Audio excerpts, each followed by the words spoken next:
Hello students. Today we will talk about chapter 1 real number class 10th exercise 1.3 का question number 1. Prove that root 5 is an irrational number. हमें show करना है कि root 5 जो है वो क्या है, इरेशनल नंबर है.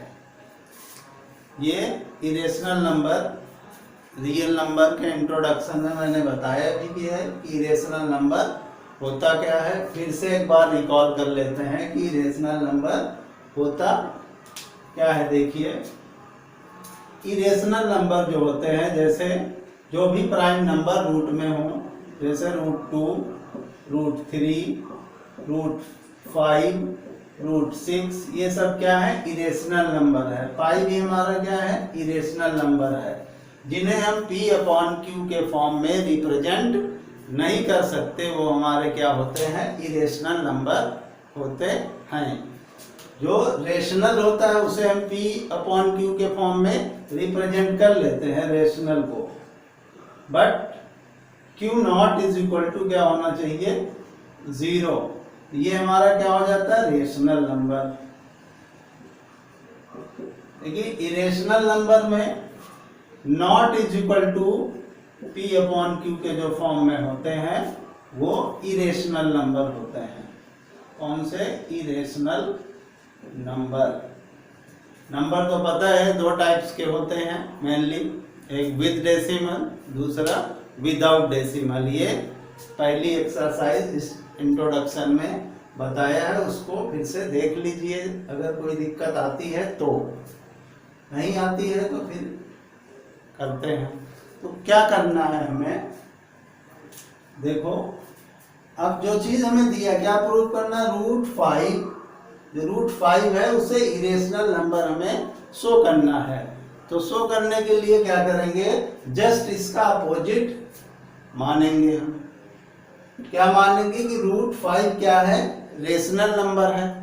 जस्ट अपोजिट इसका मान लेते हैं, सॉल्व करते हैं. देखो क्या है, let root 5 is a rational number. Root 5 को क्या मान लेते हैं, रेशनल नंबर. अब जो रेशनल नंबर होते हैं उसे हम किस फॉर्म में लिख सकते हैं, p/q के फॉर्म में लिख सकते हैं. तो जो रूट 5 होगा उसको हम कैसे लिख लेंगे, p/q. But q not is equal to 0 होना चाहिए. वेयर p एंड q, इसको रफ कर देते हैं, p and q are coprime. जो p और होने चाहिए वो को प्राइम होने चाहिए, को प्राइम नंबर्स. ये जो p और q होगा ये को प्राइम होंगे इनका, और किस फॉर्म में, सिंप्लीफाइड होंगे ये. तो इनका HCF क्या होगा, HCF जब सिंप्लीफाइड होंगे तो इनका HCF क्या होगा, 1 होगा. सिंप्लीफाइड, जैसे कोई नंबर है 2/10, 2 1 जा 2 5 जा, तो ये सिंप्लीफाइड फॉर्म हो गया. कौन सा, सिंप्लीफाइड फॉर्म होना चाहिए, जिनका HCF क्या हो, 1 होना चाहिए. ये हमें याद रखना है. तो अब क्या करेंगे, इसका दोनों साइडों में स्क्वायर कर देंगे. क्या करेंगे, स्क्वायर करेंगे. ये याद रखना है कि ये को प्राइम है. अब को प्राइम जो होते हैं उनका कॉमन फैक्टर क्या होता है, 1.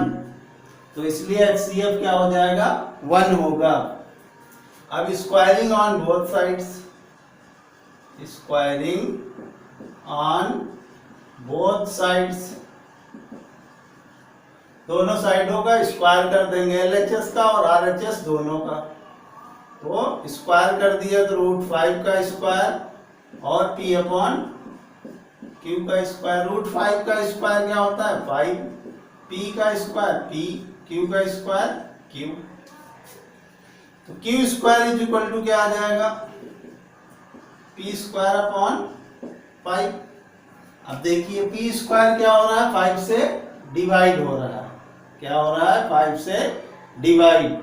तो इसको यहां पर लिखेंगे P square is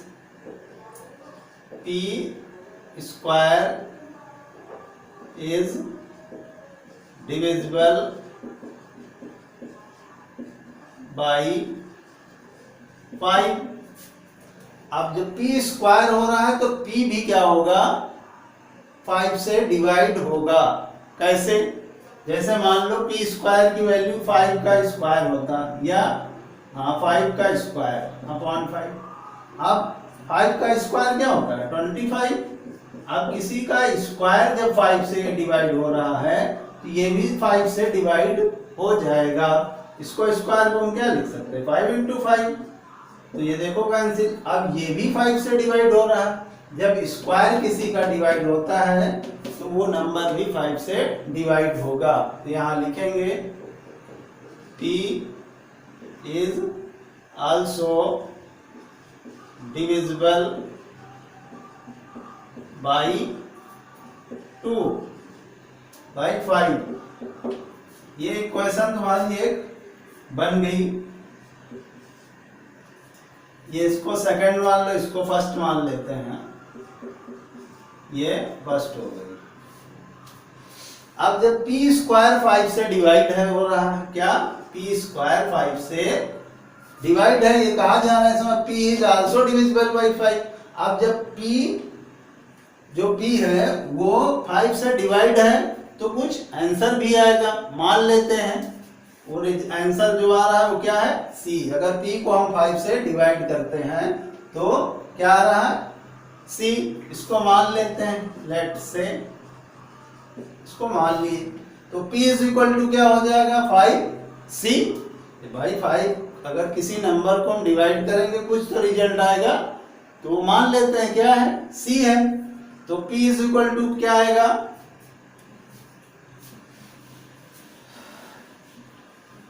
important question है बच्चों, बोर्ड एग्जाम में ये पूछा ही जाता है। √5 पूछा जाए, √2 √3 एक ही जैसे किए जाते हैं।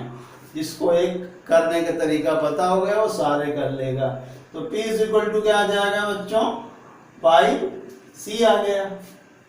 अब 5c की जो p is equal to 5c है उसकी वैल्यू इक्वेशन फर्स्ट में पुट कर लेते हैं। तो putting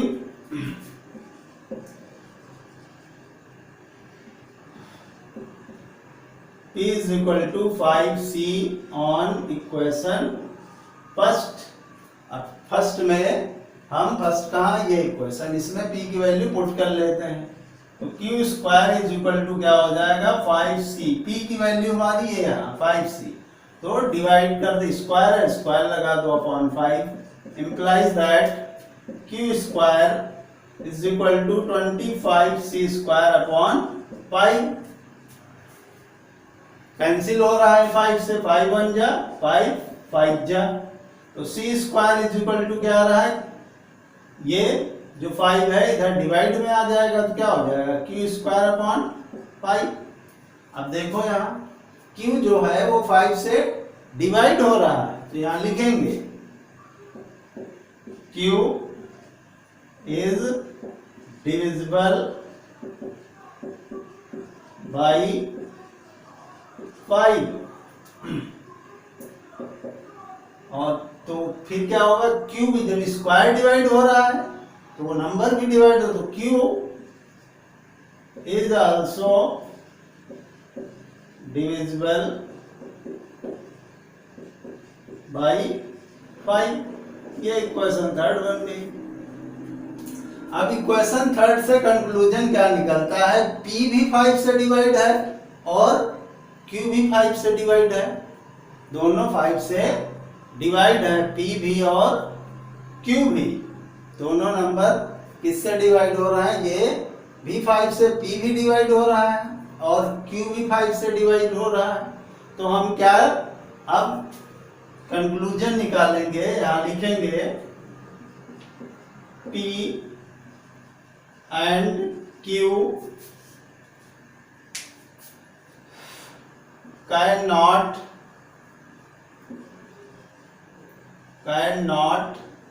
have 5 as common factor. अब जब 5 से डिवाइड हो रहा है तो उसका कोई फैक्टर 5 रहा होगा तभी तो वो डिवाइड होगा। तो P and Q can not have 5 as common factor because P and Q are co-prime। P and Q are co-primes। बड़ी गर्मी है।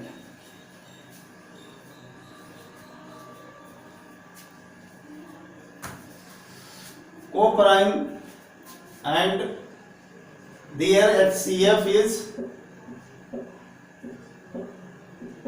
1। अगर P and Q co-prime है तो उनका HCF 1 होगा। तो क्या करेंगे अब नेक्स्ट स्टेप, वी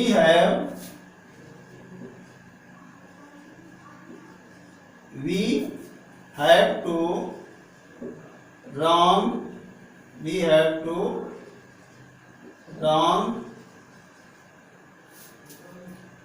assumptions।